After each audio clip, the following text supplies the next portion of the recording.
Of the many excellences which I perceive in the order of our state, there is none which upon reflection pleases me better than the rule about poetry. To what do you refer?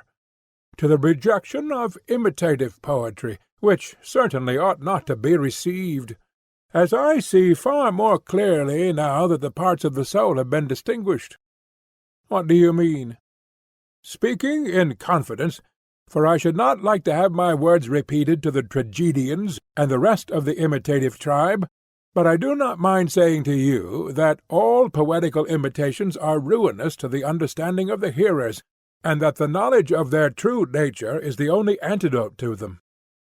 Explain the purport of your remark.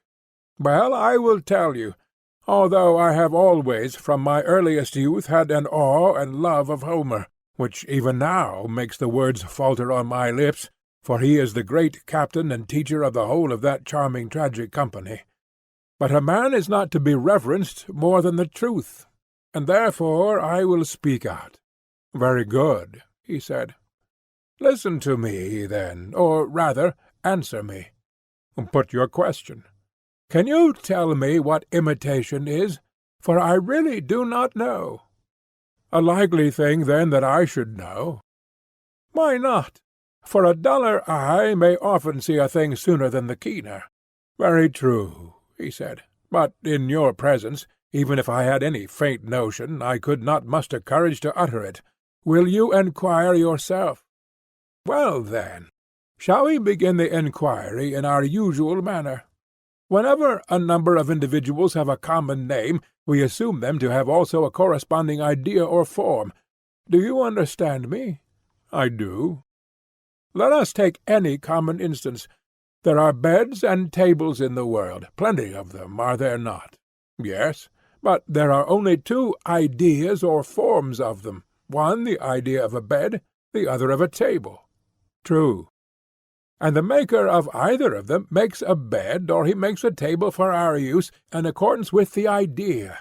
That is our way of speaking in this and similar instances. But no artificer makes the ideas themselves. How could he? Impossible. And there is another artist. I should like to know what you would say of him. Who is he? One who is the maker of all the works of all other workmen. What an extraordinary man! Wait a little, and there will be more reason for your saying so. For this is he who is able to make not only vessels of every kind, but plants and animals, himself and all other things, the earth and heaven, and the things which are in heaven and under the earth. He makes the gods also. He must be a wizard, and no mistake. Oh, you are incredulous, are you? Do you mean that there is no such maker or creator, or that in one sense there might be a maker of all these things, but in another not? Do you see that there is a way in which you can make them all yourself? What way? An easy way enough, or rather, there are many ways in which the feat might be quickly and easily accomplished, none quicker than that of turning a mirror round and round. You would soon enough make the sun and the heavens, and the earth and yourself, and other animals and plants, and all the other things of which we were just now speaking, in the mirror. Yes, he said, but they would be appearances only.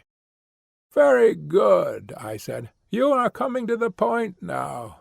And the painter, too, is, as I conceive, just another, a creator of appearances, is he not? Of course. But then I suppose you will say that what he creates is untrue, and yet there is a sense in which the painter also creates a bed? Yes, he said, but not a real bed. And what of the maker of the bed? Were you not saying that he too makes, not the idea, which according to our view is the essence of the bed, but only a particular bed? Yes, I did. Then if he does not make that which exists, he cannot make true existence, but only some semblance of existence. And if any one were to say that the work of the maker of the bed, or any other workman, has real existence, he could hardly be supposed to be speaking the truth. At any rate, he replied, philosophers would say that he was not speaking the truth.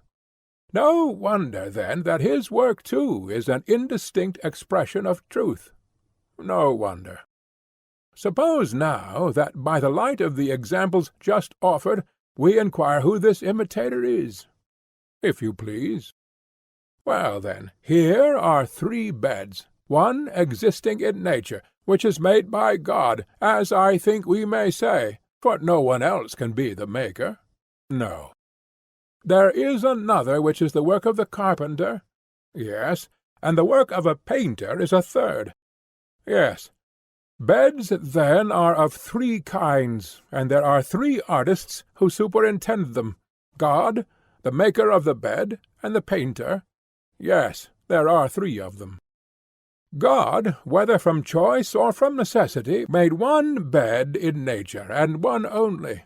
2 or more such ideal beds neither ever have been nor ever will be made by God. Why is that? Because even if he had made but 2, a third would still appear behind them, which both of them would have for their idea, and that would be the ideal bed, and not the 2 others. Very true, he said. God knew this, and he desired to be the real maker of a real bed, not a particular maker of a particular bed, and therefore he created a bed which is essentially and by nature one only. So we believe. Shall we then speak of him as the natural author or maker of the bed? Yes, he replied, inasmuch as by the natural process of creation he is the author of this and of all other things. And what shall we say of the carpenter? Is he not also the maker of the bed? Yes. But would you call the painter a creator and maker? Certainly not. Yet if he is not the maker, what is he in relation to the bed? I think, he said, that we may fairly designate him as the imitator of that which the others make. Good, I said. Then you call him who is third in the descent from nature an imitator? Certainly, he said. And the tragic poet is an imitator, and therefore, like all other imitators, he is thrice removed from the king and from the truth. That appears to be so. Then about the imitator we are agreed. And what about the painter? I would like to know whether he may be thought to imitate that which originally exists in nature, or only the creations of artists. The latter. As they are, or as they appear, you still have to determine this. What do you mean? I mean that you may look at a bed from different points of view, obliquely or directly, or from any other point of view, and the bed will appear different. But there is no difference in reality, and the same of all things. Yes, he said, the difference is only apparent. Now, let me ask you another question. Which is the art of painting designed to be, an imitation of things as they are, or as they appear, of appearance or of reality? Of appearance. Then the imitator, I said, is a long way off the truth, and can do all things because he lightly touches on a small part of them, and that part an image.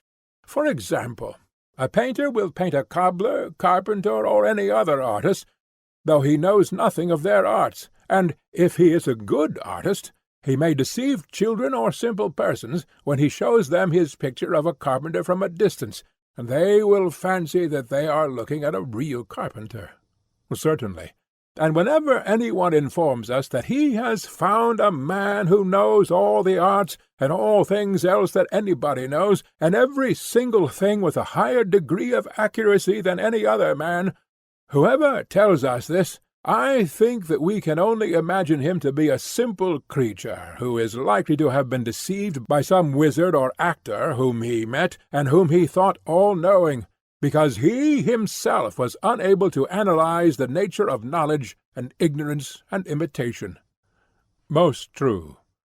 And so, when we hear persons saying that the tragedians and Homer, who is at their head, know all the arts and all things human, virtue as well as vice, and divine things too, for that the good poet cannot compose well unless he knows his subject, and that he who has not this knowledge can never be a poet, we ought to consider whether here also there may not be a similar illusion.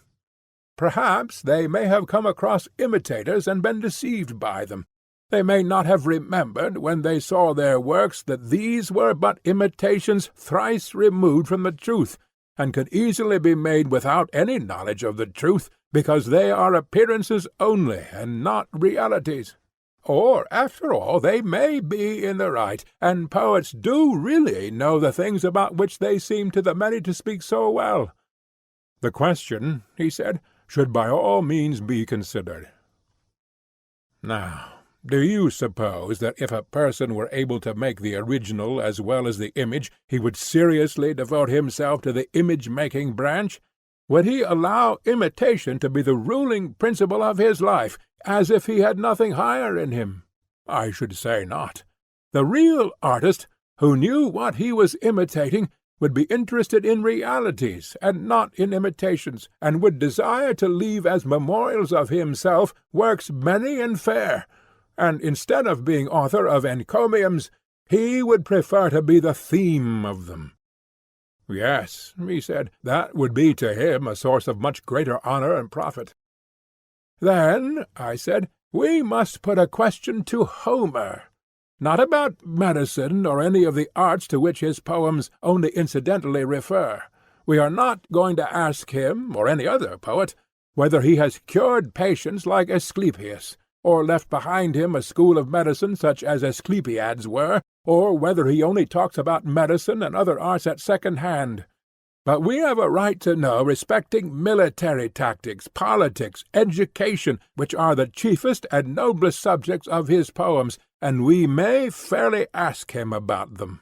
Friend Homer, then we say to him, if you are only in the second remove from truth in what you say of virtue, and not in the third, not an image-maker or imitator, and if you are able to discern what pursuits make men better or worse in private or public life, tell us what state was ever better governed by your help.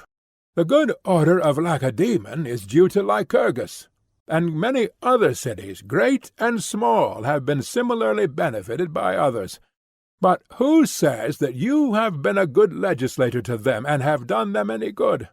Italy and Sicily boast of Charondas, and there is Solon, who is renowned among us. But what city has anything to say about you? Is there any city which he might name? I think not, said Glaucon. Not even the Homerids themselves pretend that he was a legislator. Well, but is there any war on record which was carried on successfully by him, or aided by his counsels, when he was alive? There is not. Or is there any invention of his applicable to the arts or to human life, such as Thales the Milesian, or Anacharsis the Scythian, and other ingenious men have conceived, which is attributed to him? There is absolutely nothing of the kind. But if Homer never did any public service, was he privately a guide or teacher of any? Had he in his lifetime friends who loved to associate with him, and who handed down to posterity an Homeric way of life, such as was established by Pythagoras, who was so greatly beloved for his wisdom, and whose followers are to this day quite celebrated for the order which was named after him? Nothing of the kind is recorded of him, for surely Socrates, Creophilus, the companion of Homer, that child of flesh, whose name always makes us laugh, might be more justly ridiculed for his stupidity, if, as is said, Homer was greatly neglected by him and others in his own day when he was alive. Yes, I replied, that is the tradition. But can you imagine, Glaucon, that if Homer had really been able to educate and improve mankind, if he had possessed knowledge and not been a mere imitator, can you imagine, I say, that he would not have had many followers, and been honored and loved by them? Protagoras of Abdera, and Prodicus of Sirius, and a host of others, have only to whisper to their contemporaries, "You will never be able to manage either your own house or your own state until you appoint us to be your ministers of education," and this ingenious device of theirs has such an effect in making men love them, that their companions all but carry them about on their shoulders. And is it conceivable that the contemporaries of Homer, or again of Hesiod, would have allowed either of them to go about as rhapsodists if they had really been able to make mankind virtuous? Would they not have been as unwilling to part with them as with gold, and have compelled them to stay at home with them? Or if the master would not stay, then the disciples would have followed him about everywhere until they got education enough. Yes, Socrates, that I think is quite true. Then must we not infer that all these poetical individuals, beginning with Homer, are only imitators? They copy images of virtue and the like, but the truth they never reach. The poet is like a painter who, as we have already observed, will make a likeness of a cobbler, though he understands nothing of cobbling, and his picture is good enough for those who know no more than he does, and judge only by colours and figures. Quite so. In like manner the poet, with his words and phrases, may be said to lay on the colours of the several arts, himself understanding their nature only enough to imitate them. And other people, who are as ignorant as he is, and judge only from his words, imagine that if he speaks of cobbling, or of military tactics, or of anything else, in metre and harmony and rhythm, he speaks very well. Such is the sweet influence which melody and rhythm by nature have. And I think that you must have observed again and again what a poor appearance the tales of poets make, when stripped of the colours which music puts upon them, and recited in simple prose. Yes, he said. They are like faces which were never really beautiful, but only blooming, and now the bloom of youth has passed away from them. Exactly. Here is another point. The imitator or maker of the image knows nothing of true existence. He knows appearances only. Am I not right? Yes. Then let us have a clear understanding, and not be satisfied with half an explanation. Proceed. Of the painter we saw that he will paint reins, and he will paint a bit. Yes. And the worker in leather and brass will make them? Certainly. But does the painter know the right form of the bit and reins? Nay, hardly even the workers in brass and leather who make them. Only the horseman who knows how to use them. He knows their right form. Most true. And may we not say the same of all things? What? That there are 3 arts which are concerned with all things, one which uses, another which makes, a third which imitates them. Yes. And the excellence or beauty or truth of every structure, animate or inanimate, and every action of man, is relative to the use for which nature or the artist has intended them. True. Then the user of them must have the greatest experience of them, and he must indicate to the maker the good or bad qualities which develop themselves in use. For example, the flute-player will tell the flute-maker which of his flutes is satisfactory to the performer. He will tell him how he ought to make them, and the other will attend to his instructions. Of course. The one knows, and therefore speaks with authority about the goodness and badness of flutes, while the other, confiding in him, will do what he is told by him. True.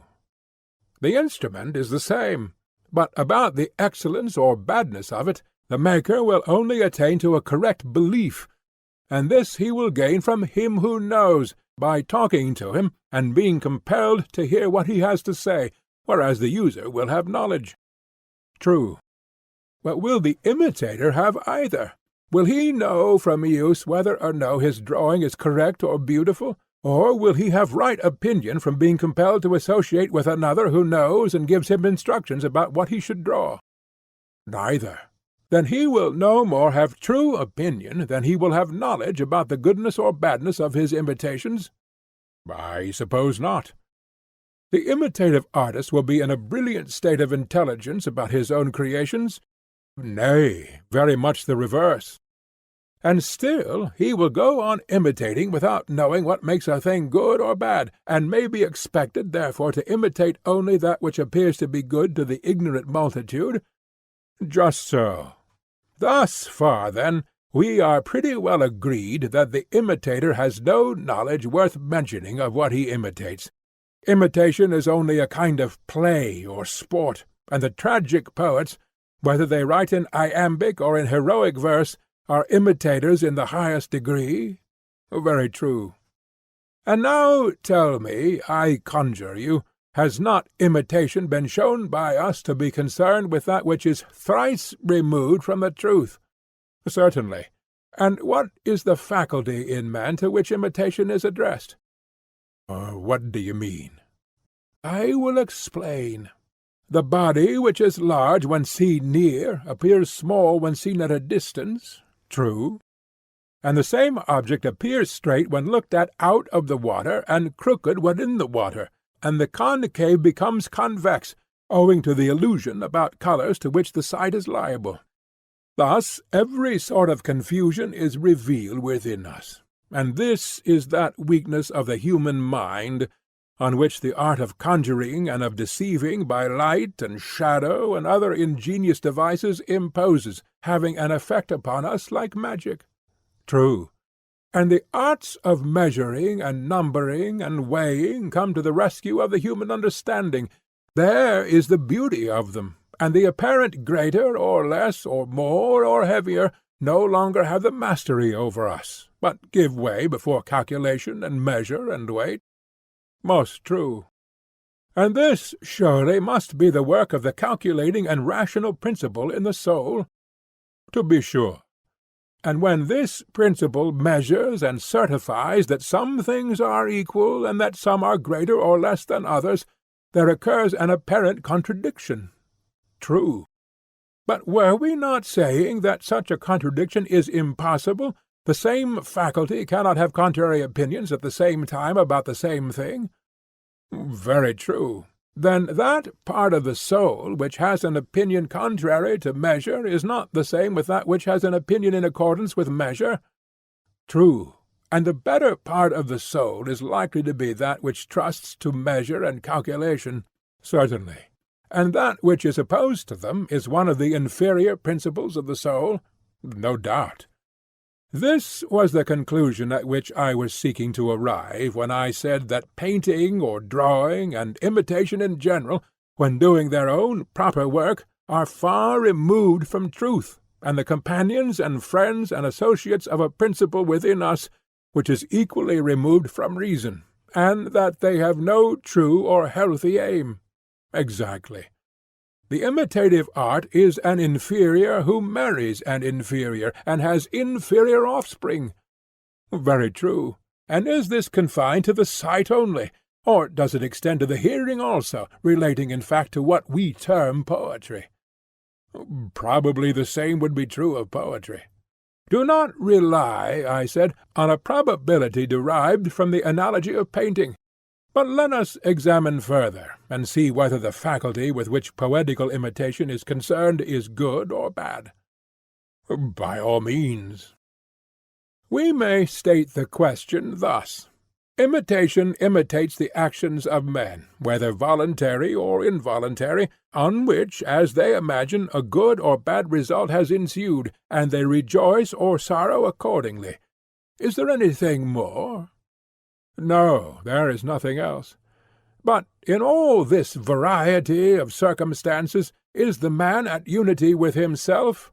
Or rather, as in the instance of sight there was confusion and opposition in his opinions about the same things, so here also is there not strife and inconsistency in his life, though I need hardly raise the question again, for I remember that all this has been already admitted, and the soul has been acknowledged by us to be full of these and 10,000 similar oppositions occurring at the same moment. And we were right, he said. Yes, I said, thus far we were right. But there was an omission which must now be supplied. What was the omission?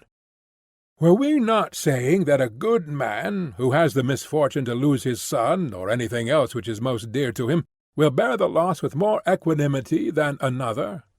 Yes. But will he have no sorrow? Or shall we say that, although he cannot help sorrowing, he will moderate his sorrow? The latter, he said, is the truer statement.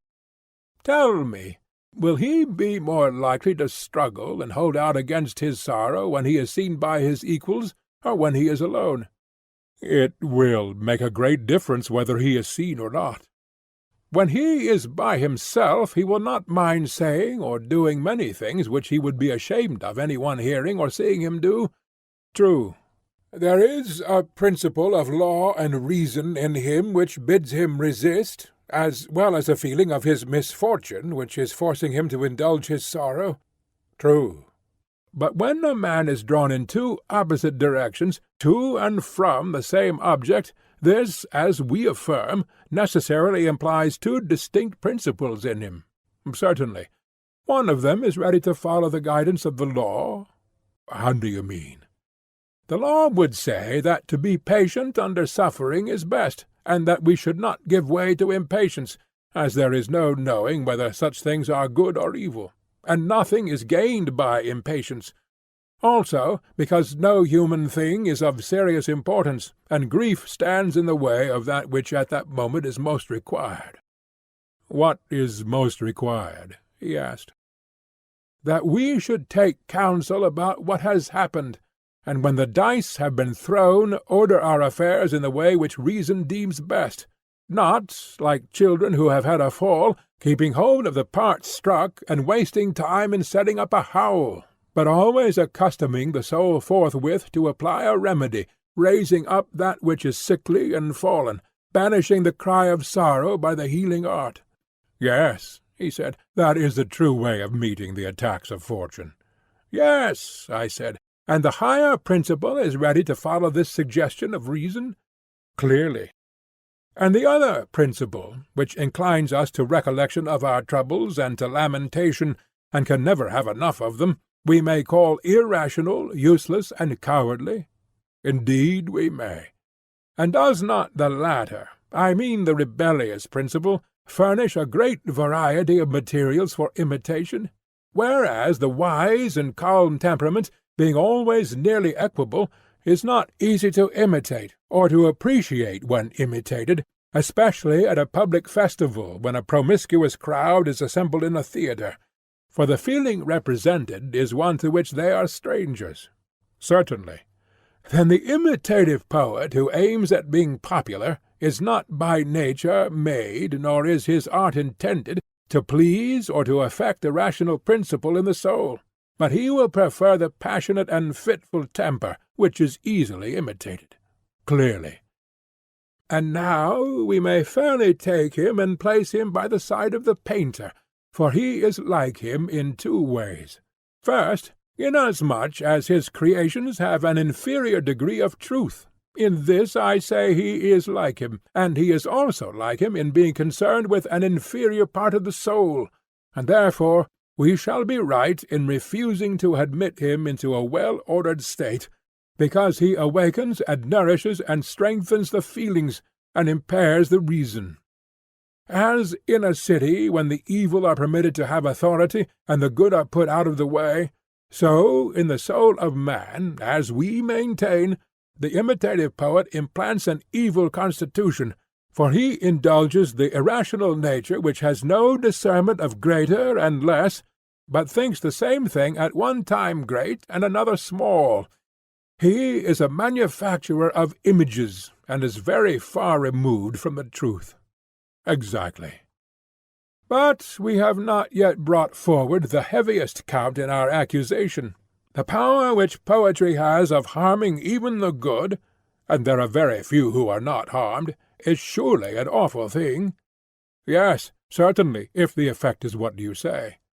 Hear and judge. The best of us, as I conceive, when we listen to a passage of Homer, or one of the tragedians, in which he represents some pitiful hero who is drawling out his sorrows in a long oration, or weeping or smiting his breast, the best of us, you know, delight in giving way to sympathy, and are in raptures at the excellence of the poet who stirs our feelings most. Yes, of course, I know. But when any sorrow of our own happens to us, then you may observe that we pride ourselves on the opposite quality. We would fain be quiet and patient. This is the manly part, and the other, which delighted us in the recitation, is now deemed to be the part of a woman. Very true, he said. Now, can we be right in praising and admiring another who is doing that which any one of us would abominate and be ashamed of in his own person? No, he said, that is certainly not reasonable. Nay, I said, quite reasonable from one point of view. What point of view? If you consider, I said, that when in misfortune we feel a natural hunger and desire to relieve our sorrow by weeping and lamentation, and that this feeling which is kept under control in our own calamities is satisfied and delighted by the poets, the better nature in each of us, not having been sufficiently trained by reason or habit, allows the sympathetic element to break loose, because the sorrow is another's, and the spectator fancies that there can be no disgrace to himself in praising and pitying any one who comes telling him what a good man he is and making a fuss about his troubles. He thinks that the pleasure is a gain, and why should he be supercilious and lose this and the poem too? Few persons ever reflect, as I should imagine, that from the evil of other men something of evil is communicated to themselves, and so the feeling of sorrow which has gathered strength at the sight of the misfortunes of others is with difficulty repressed in our own. How very true! And does not the same hold also of the ridiculous? There are jests which you would be ashamed to make yourself, and yet on the comic stage, or indeed in private, when you hear them, you are greatly amused by them, and are not at all disgusted at their unseemliness. The case of pity is repeated. There is a principle in human nature which is disposed to raise a laugh, and this which you once restrained by reason, because you were afraid of being thought a buffoon, is now let out again, and having stimulated the risible faculty at the theatre, you are betrayed unconsciously to yourself into playing the comic poet at home. Quite true, he said. And the same may be said of lust and anger and all the other affections, of desire and pain and pleasure, which are held to be inseparable from every action. In all of them poetry feeds and waters the passions instead of drying them up. She lets them rule, although they ought to be controlled, if mankind are ever to increase in happiness and virtue. I cannot deny it. Therefore, Glaucon, I said, whenever you meet with any of the eulogists of Homer declaring that he has been the educator of Hellas, and that he is profitable for education and for the ordering of human things, and that you should take him up again and get to know him and regulate your whole life according to him, we may love and honor those who say these things. They are excellent people as far as their lights extend, and we are ready to acknowledge that Homer is the greatest of poets and first of tragedy writers. But we must remain firm in our conviction that hymns to the gods and praises of famous men are the only poetry which ought to be admitted into our state. For if you go beyond this, and allow the honeyed muse to enter, either in epic or lyric verse, not law and the reason of mankind, which by common consent have ever been deemed best, but pleasure and pain will be the rulers in our state. That is most true, he said. And now, since we have reverted to the subject of poetry, let this our defence serve to show the reasonableness of our former judgment in sending away out of our state an art having the tendencies which we have described. For reason constrained us.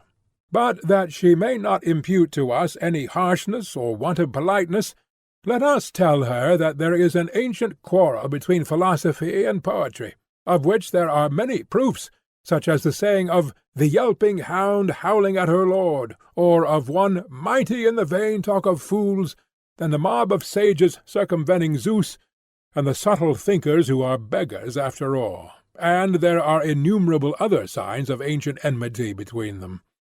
Notwithstanding this, let us assure our sweet friend and the sister arts of imitation that if she will only prove her title to exist in a well-ordered state, we shall be delighted to receive her. We are very conscious of her charms, but we may not on that account betray the truth. I dare say, Glaucon, that you are as much charmed by her as I am, especially when she appears in Homer. Yes, indeed, I am greatly charmed. Shall I propose, then, that she be allowed to return from exile, but upon this condition only, that she make a defence of herself in lyrical or some other metre? Certainly, and we may further grant to those of her defenders who are lovers of poetry, and yet not poets, the permission to speak in prose on her behalf. Let them show not only that she is pleasant, but also useful to states and to human life, and we will listen in a kindly spirit. For if this can be proved, we shall surely be the gainers. I mean, if there is a use in poetry as well as delight. Certainly, he said, we shall be the gainers. If her defence fails, then, my dear friend, like other persons who are enamoured of something, but put a restraint upon themselves when they think their desires are opposed to their interests, so too must we, after the manner of lovers, give her up, though not without a struggle. We too are inspired by that love of poetry which the education of noble states has implanted in us, and therefore we would have her appear at her best and truest.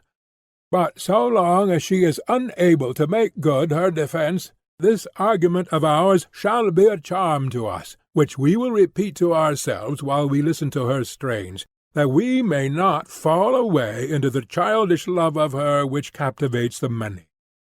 At all events, we are well aware that poetry, being such as we have described, is not to be regarded seriously as attainting to the truth, and he who listens to her, fearing for the safety of the city which is within him, should be on his guard against her seductions, and make our words his law.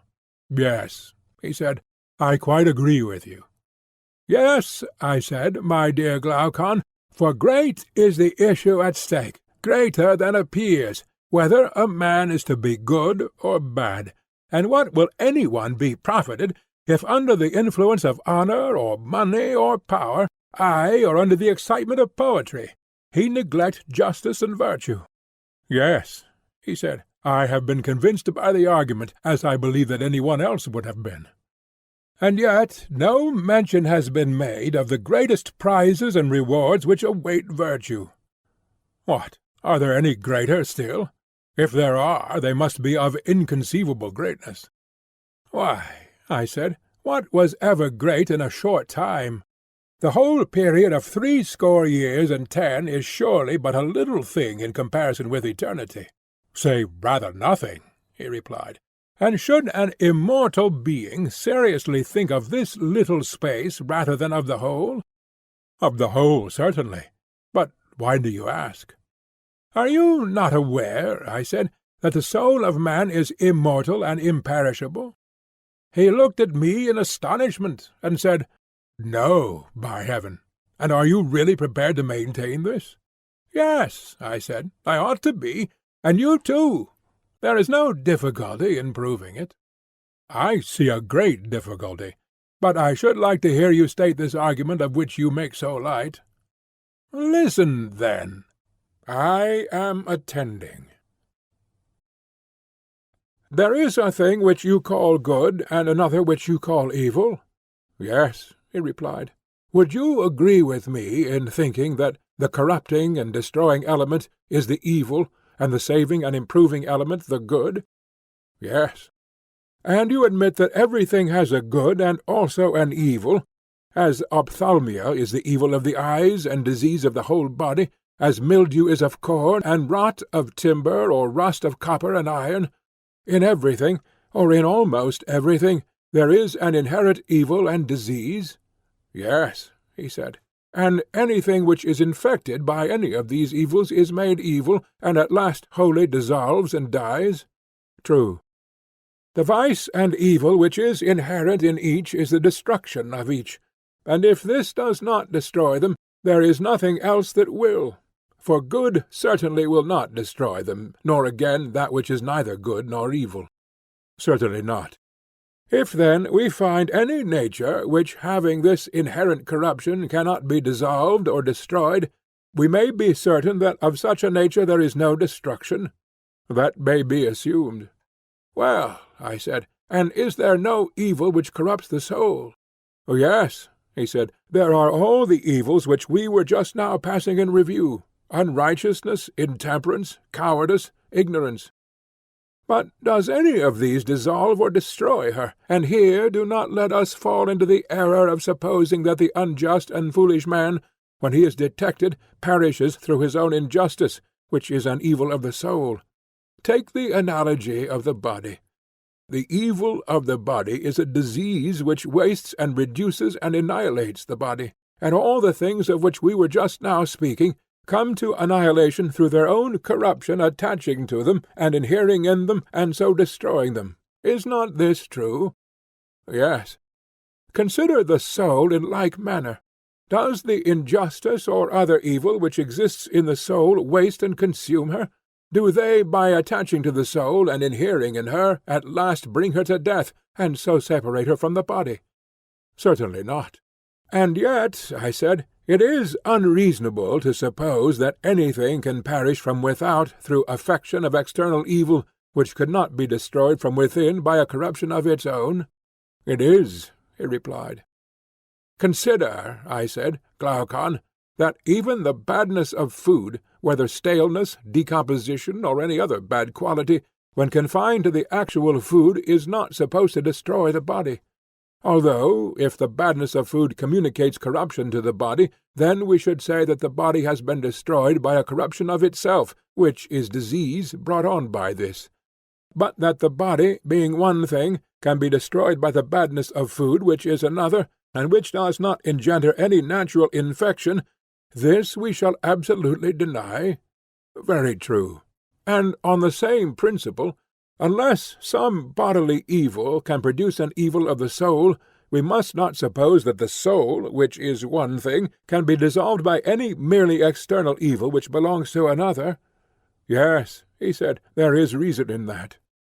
Either, then, let us refute this conclusion, or, while it remains unrefuted, let us never say that fever, or any other disease, or the knife put to the throat, or even the cutting up of the whole body into the minutest pieces, can destroy the soul, until she herself is proved to become more unholy or unrighteous in consequence of these things being done to the body, but that the soul, or anything else, if not destroyed by an internal evil, can be destroyed by an external evil, is not to be affirmed by any man.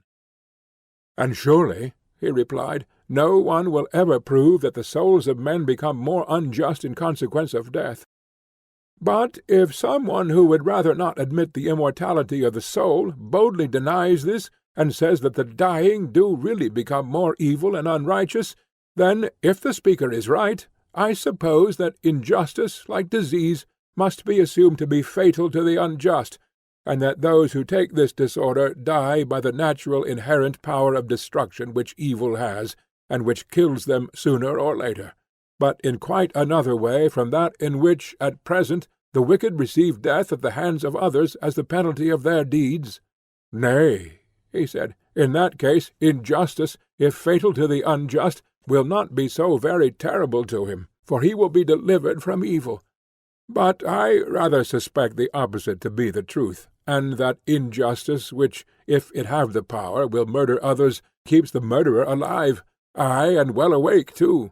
So far removed is her dwelling-place from being a house of death. True, I said, if the inherent natural vice or evil of the soul is unable to kill or destroy her, hardly will that which is appointed to be the destruction of some other body destroy a soul or anything else, except that of which it was appointed to be the destruction. Yes, that can hardly be. But the soul which cannot be destroyed by an evil, whether inherent or external, must exist forever, and if existing forever, must be immortal. Certainly. That is the conclusion, I said, and if a true conclusion, then the souls must always be the same, for if none be destroyed, they will not diminish in number, neither will they increase, for the increase of the immortal natures must come from something mortal, and all things would thus end in immortality. Very true. But this we cannot believe, Reason will not allow us, any more than we can believe the soul, in her truest nature, to be full of variety and difference and dissimilarity." "What do you mean?" he said. "The soul," I said, "being, as is now proven, immortal, must be the fairest of compositions, and cannot be compounded of many elements." "Certainly not. Her immortality is demonstrated by the previous argument, and there are many other proofs. But to see her as she really is, not as we now behold her, marred by communion with the body and other miseries, you must contemplate her with the eye of reason in her original purity, and then her beauty will be revealed, and justice and injustice, and all the things which we have described, will be manifested more clearly. Thus far we have spoken the truth concerning her as she appears at present, but we must remember also that we have seen her only in a condition which may be compared to that of the sea-god Glaucus, whose original image can hardly be discerned, because his natural members are broken off and crushed and damaged by the waves in all sorts of ways, and incrustations have grown over them of seaweed and shells and stones, so that he is more like some monster than he is to his own natural form. And the soul which we behold is in a similar condition, disfigured by 10,000 ills. But not there, Glaucon, not there must we look." "Where, then?" "At her love of wisdom. Let us see whom she affects, and what society and converse she seeks in virtue of her near kindred with the immortal and eternal and divine. Also how different she would become if wholly following this superior principle, and borne by a divine impulse out of the ocean in which she now is, and disengaged from the stones and shells and things of earth and rock, which in wild variety spring up around her, because she feeds upon earth, and is overgrown by the good things of this life, as they are termed. Then you would see her as she is, and know whether she have one shape only or many, or what her nature is. Of her affections and of the forms which she takes in this present life, I think that we have now said enough." "True," he replied. "And thus," I said, "we have fulfilled the conditions of the argument. We have not introduced the rewards and glories of justice, which, as you were saying, are to be found in Homer and Hesiod, but justice in her own nature has been shown to be best for the soul in her own nature. Let a man do what is just, whether he have the ring of Gyges or not, and even if in addition to the ring of Gyges he put on the helmet of Hades." "Very true." "And now, Glaucon, there will be no harm in further enumerating how many and how great are the rewards which justice and other virtues procure to the soul, from gods and men, both in life and after death." "Certainly not," he said. "Will you repay me, then, what you borrowed in the argument?" What did I borrow?" "The assumption that the just man should appear unjust, and the unjust just. For you were of opinion that even if the true state of the case could not possibly escape the eyes of gods and men, still this admission ought to be made for the sake of the argument, in order that pure justice might be weighed against pure injustice. Do you remember?" "I should be much to blame if I had forgotten."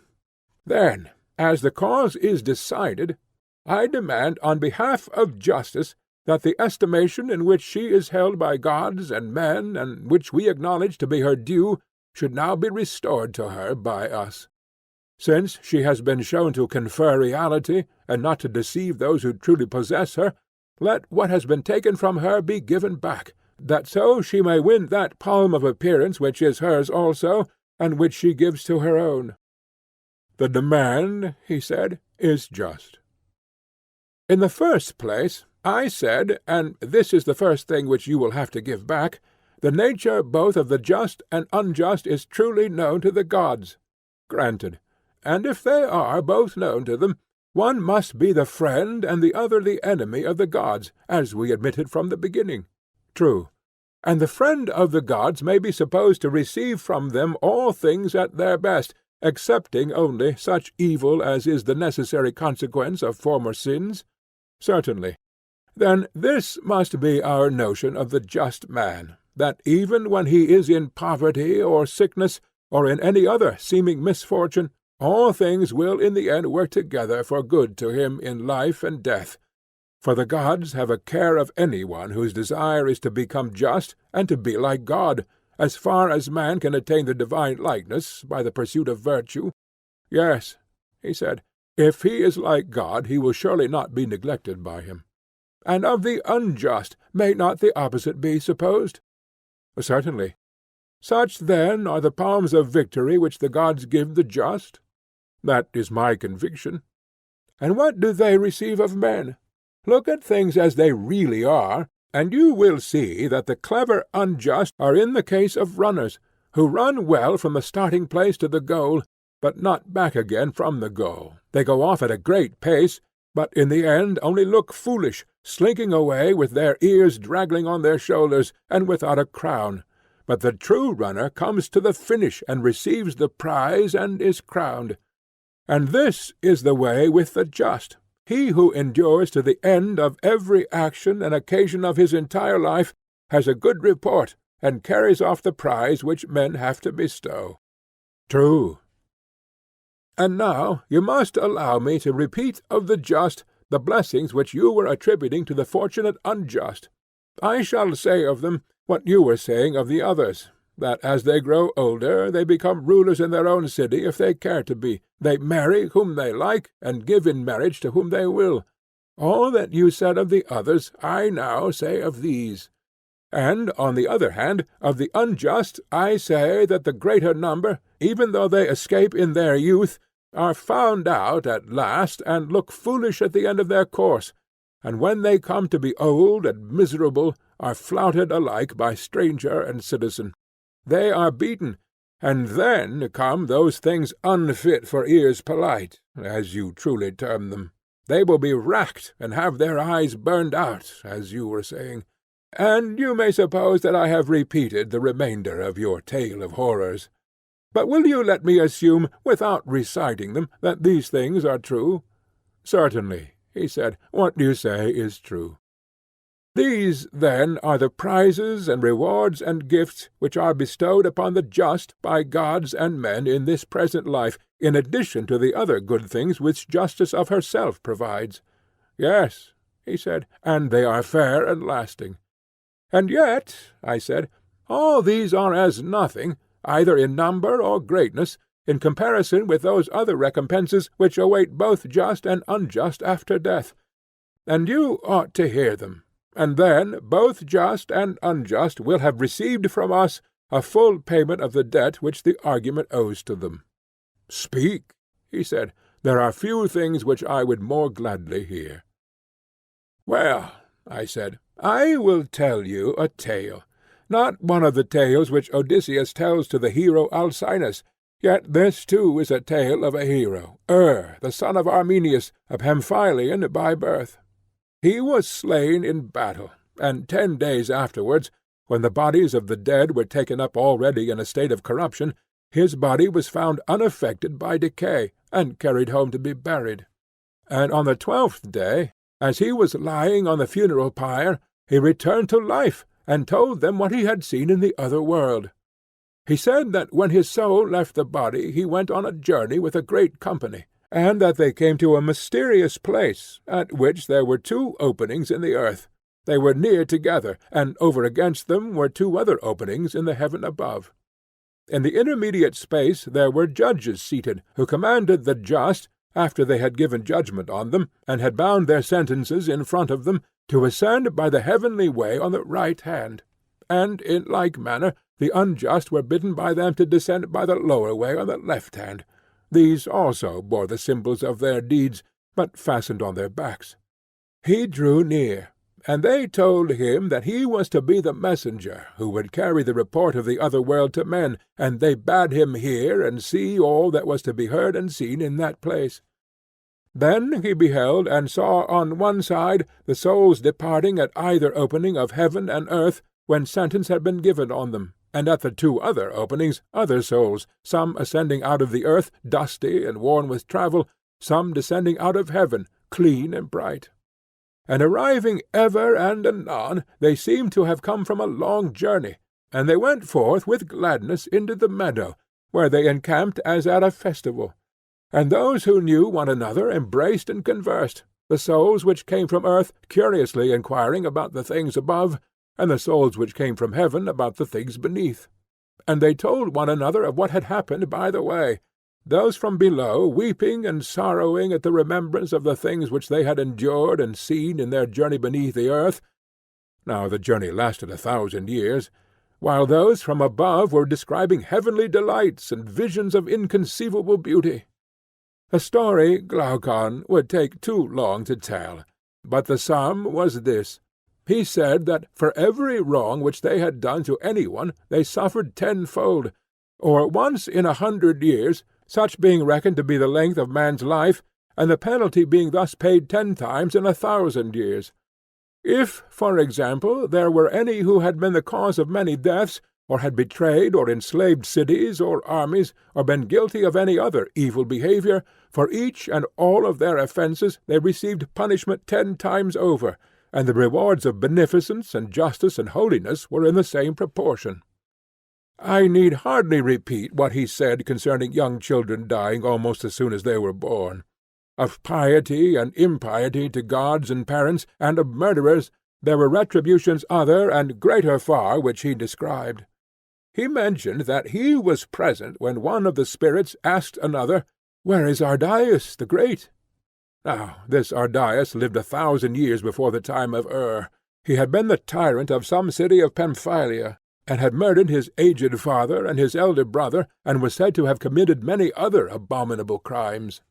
The answer of the other spirit was, "He comes not hither, and will never come. And this," said he, "was one of the dreadful sights which we ourselves witnessed. We were at the mouth of the cavern, and having completed all our experiences, were about to reascend, when of a sudden Ardias appeared, and several others, most of whom were tyrants, and there were also, besides the tyrants, private individuals who had been great criminals. They were just, as they fancied, about to return into the upper world, but the mouth, instead of admitting them, gave a roar whenever any of these incurable sinners or someone who had not been sufficiently punished tried to ascend.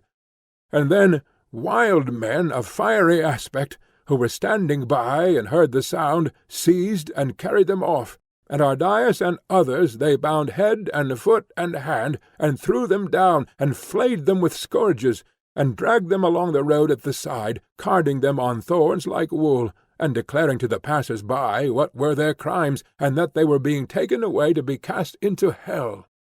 Of all the many terrors which they had endured, he said that there was none like the terror which each of them felt at that moment, lest they should hear the voice, and when there was silence, one by one they ascended with exceeding joy.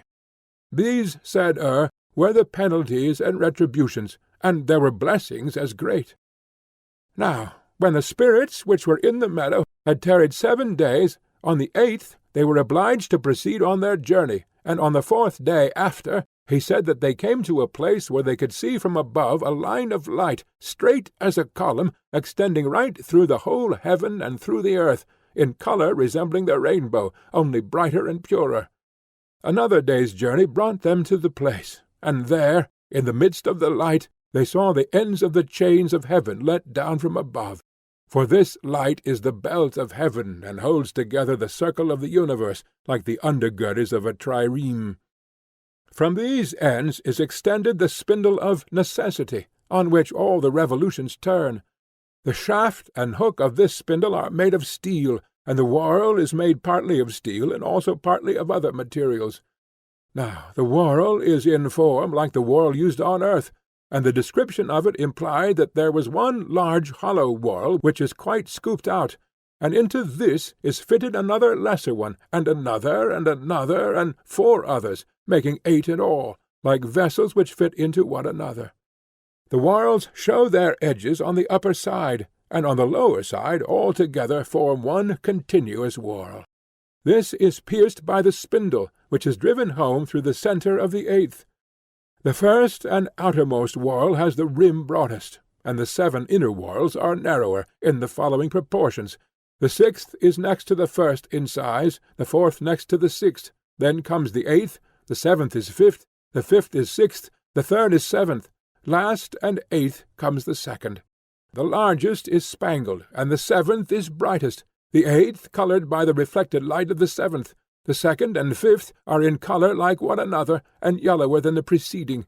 The 3rd has the whitest light, the 4th is reddish, the 6th is in whiteness second. Now, the whole spindle has the same motion, but as the whole revolves in one direction, the 7 inner circles move slowly in the other, and of those the swiftest is the 8th. Next in swiftness are the 7th, 6th, and 5th, which move together. Third in swiftness appeared to move according to the law of this reversed motion the 4th. The 3rd appeared 4th, and the 2nd 5th. The spindle turns on the knees of necessity, and on the upper surface of each circle is a siren, who goes round with them, hymning a single tone or note. The 8 together form one harmony, and round about, at equal intervals, there is another band, 3 in number, each sitting upon her throne.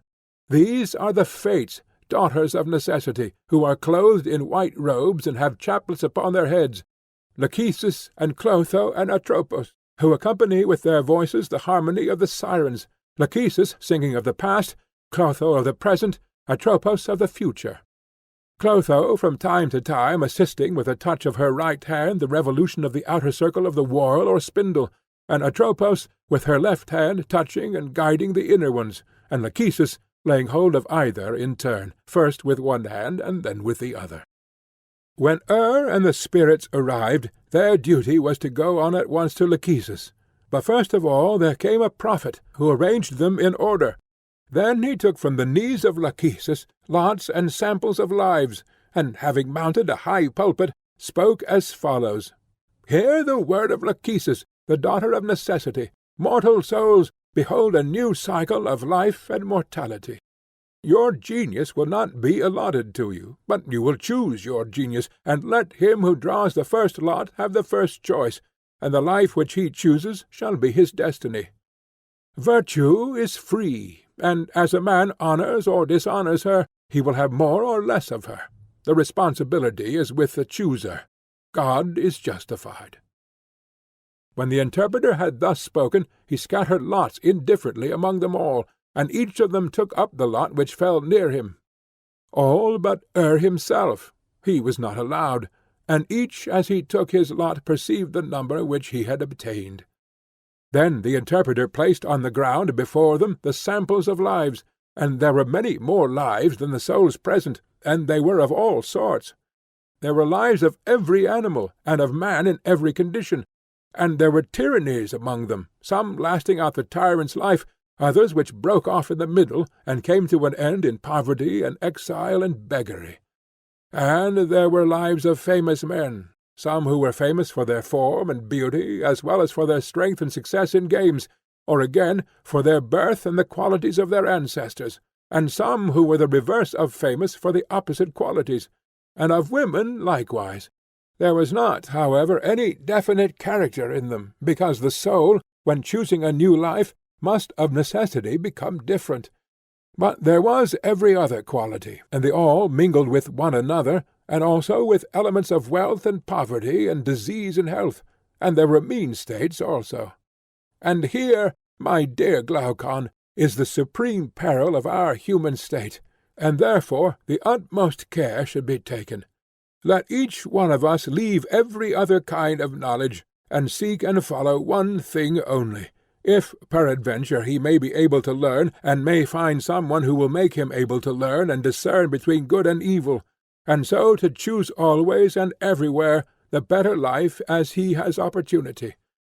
He should consider the bearing of all these things which have been mentioned severally and collectively upon virtue. He should know what the effect of beauty is when combined with poverty or wealth in a particular soul, and what are the good and evil consequences of noble and humble birth, of private and public station, of strength and weakness, of cleverness and dullness, and of all the natural and acquired gifts of the soul, and the operation of them when conjoined.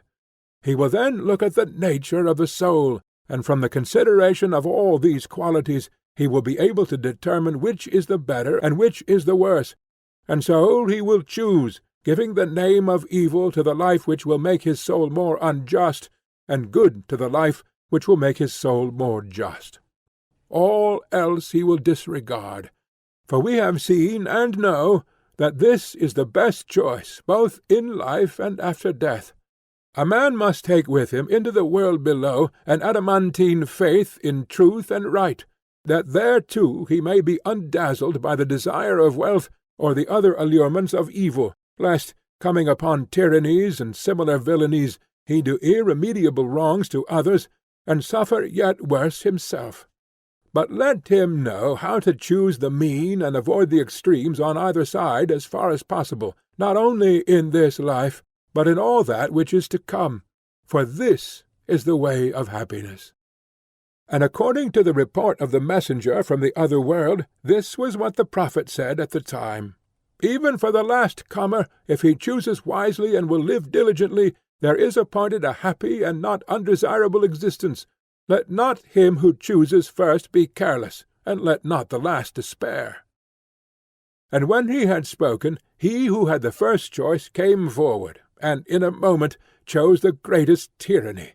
His mind having been darkened by folly and sensuality, he had not thought out the whole matter before he chose, and did not at first sight perceive that he was fated, among other evils, to devour his own children.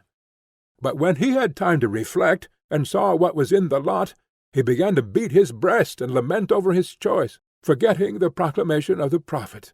For, instead of throwing the blame of his misfortune on himself, he accused chance and the gods and everything rather than himself. Now, he was one of those who came from heaven, and in a former life had dwelt in a well-ordered state, but his virtue was a matter of habit only, and he had no philosophy. And it was true of others who were similarly overtaken, that the greater number of them came from heaven, and therefore they had never been schooled by trial, whereas the pilgrims who came from earth, having themselves suffered and seen others suffer, were not in a hurry to choose.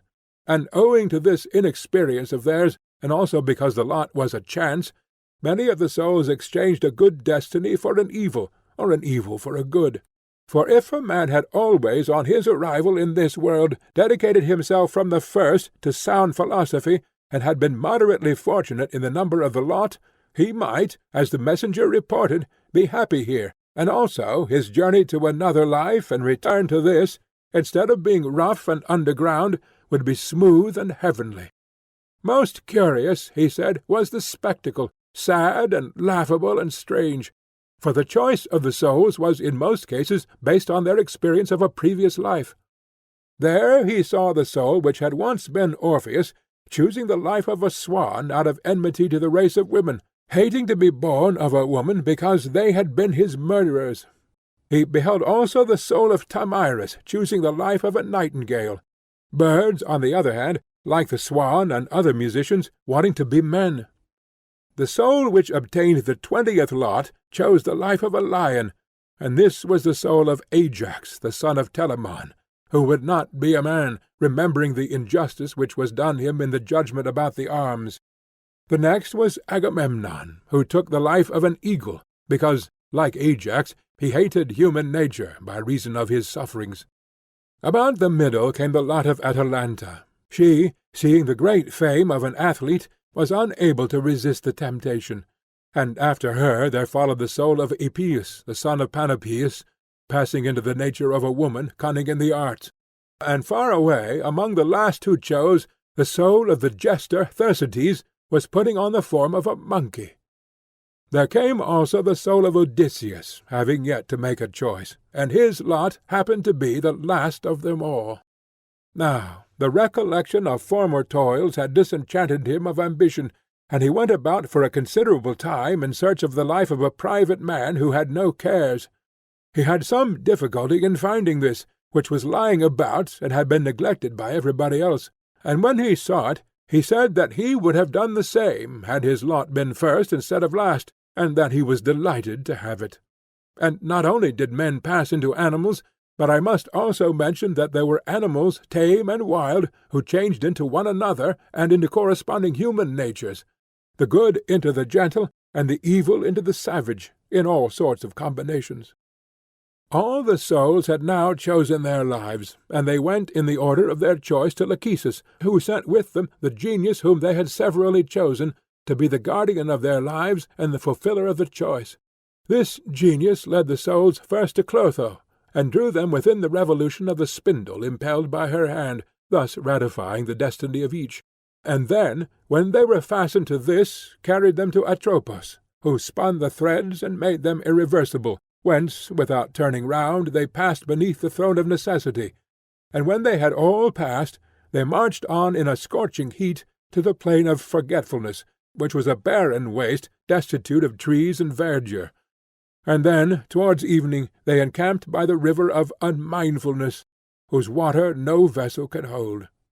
Of this they were all obliged to drink a certain quantity, and those who were not saved by wisdom drank more than was necessary, and each one, as he drank, forgot all things. Now, after they had gone to rest, about the middle of the night there was a thunderstorm and earthquake, and then, in an instant, they were driven upwards in all manner of ways to their birth, like stars shooting. He himself was hindered from drinking the water, but in what manner or by what means he returned to the body he could not say. Only, in the morning, awakening suddenly, he found himself lying on the pyre.